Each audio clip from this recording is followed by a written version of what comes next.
tsunamis enormes, tornados destruidores, meteoritos gigantes, terremotos devastadores. É melhor contratar um seguro. Mas todos esses são desastres naturais menores em comparação com a erupção de um vulcão. Alguns vulcões podem destruir uma cidade, como foi o caso de Pompeia, ou algumas ilhas no Oceano Pacífico. Mas há um tipo perigoso de erupção que pode destruir toda a vida no planeta. Esse tipo é chamado de basalto de inundação. Antes de mais nada, vamos entender o que é um vulcão. Rios de metais líquidos quentes e rochas incandescentes fluem nas profundezas do nosso planeta. Quanto mais fundo, mais quentes eles são. A fonte dessa massa quente é o manto, que é a camada intermediária da Terra, localizada entre o núcleo e a crosta. Esses fluxos de fogo são chamados de magma e fluem por toda a parte, mas não sentimos seu calor devido à espessa camada de crosta do nosso planeta. O magma é mais leve do que a crosta e, por isso, sempre tenta romper na superfície. E, em alguns lugares, ele consegue. Nas junções das placas tectônicas, ele se espalha quando uma placa se move sob outra mais espessa. Quando o magma atinge a superfície, ele se transforma em lava. Essa substância queima o solo ao redor e esfria rapidamente. Ela endurece e forma uma nova camada de rocha. O respingo seguinte de magma cai sobre essa camada.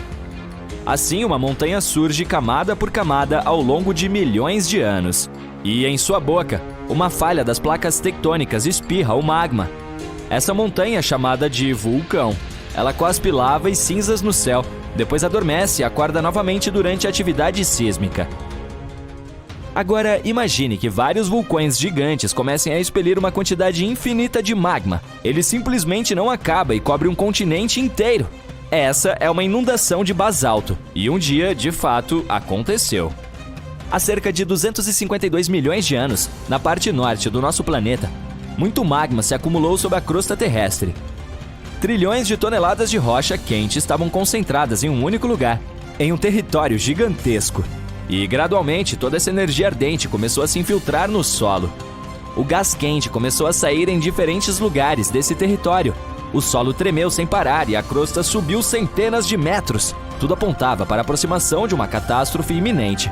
E então, em algum momento, o magma começou a se derramar. Gigantescas fontes de fogo irromperam do solo. Você conhece os geysers da Islândia? Então imagine as mesmas coisas, mas dezenas de vezes mais altas e com lava quente e cinzas, em vez de água e vapor. Os fluxos de cinzas e lava eram tão fortes que chegavam até as nuvens. Sob a crosta terrestre, havia uma gigantesca bolha de magma, e ela expeliu jatos de fogo sob a pressão da rocha e do solo. A fenda estava ficando maior.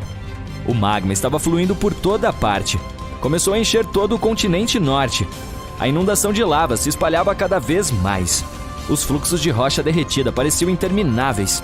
Camadas de rocha basáltica derretida se sobrepunham umas às outras, formando um gigantesco tsunami de lava de mais de 60 metros de altura. Ela jorrou do solo por centenas de milhares de anos, inundando florestas, rios, lagos e prados.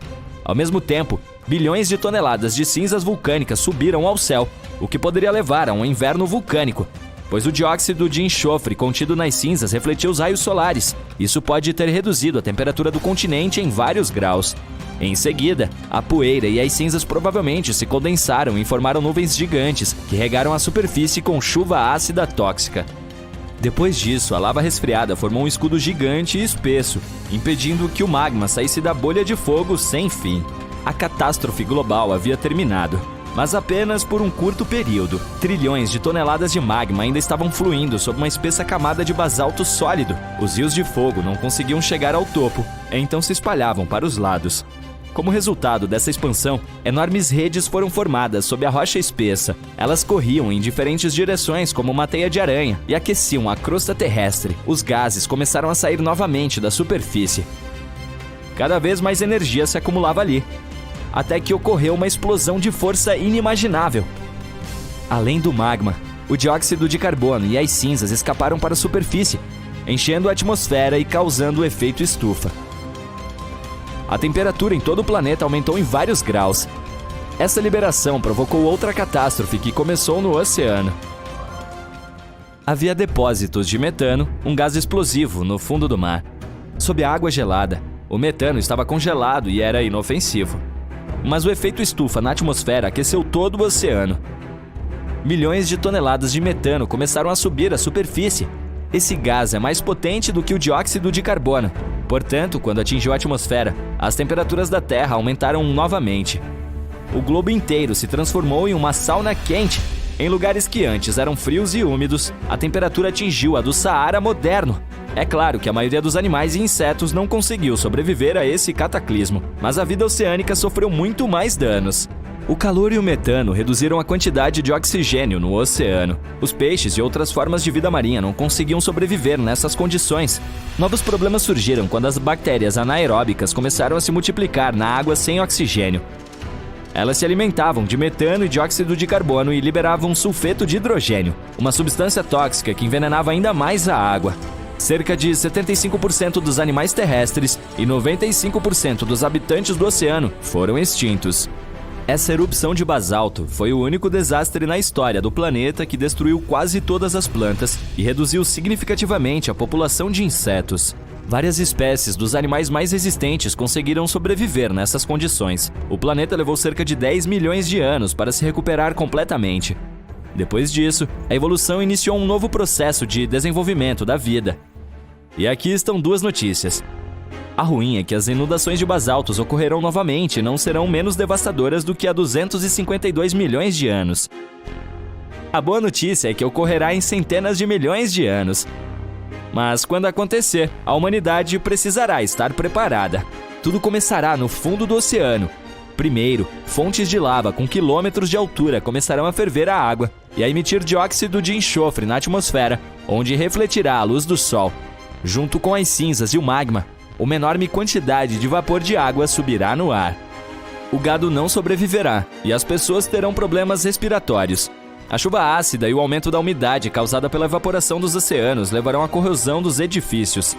Todos os voos serão cancelados. As pessoas terão de usar máscaras de gás. Muitos animais não conseguirão lidar com essa erupção, mas os humanos se adaptarão rapidamente. Em seguida, haverá outra erupção e mais outra, e essa catástrofe sem fim logo esgotará os recursos da humanidade. As plantas e as árvores não se recuperarão tão rapidamente e a produção de oxigênio será significativamente reduzida. Vamos torcer para que a humanidade já tenha colonizado outros planetas, inclusive fora do Sistema Solar. Agora, vamos voltar ao presente. Cerca de 70% da atividade sísmica associada aos vulcões ocorre debaixo d'água. Então, vamos ver como funcionam os vulcões comuns no fundo do oceano. A água, assim como a Terra, repousa sobre placas tectônicas. Portanto, se sua estrutura for rompida nas juntas, o magma se infiltra.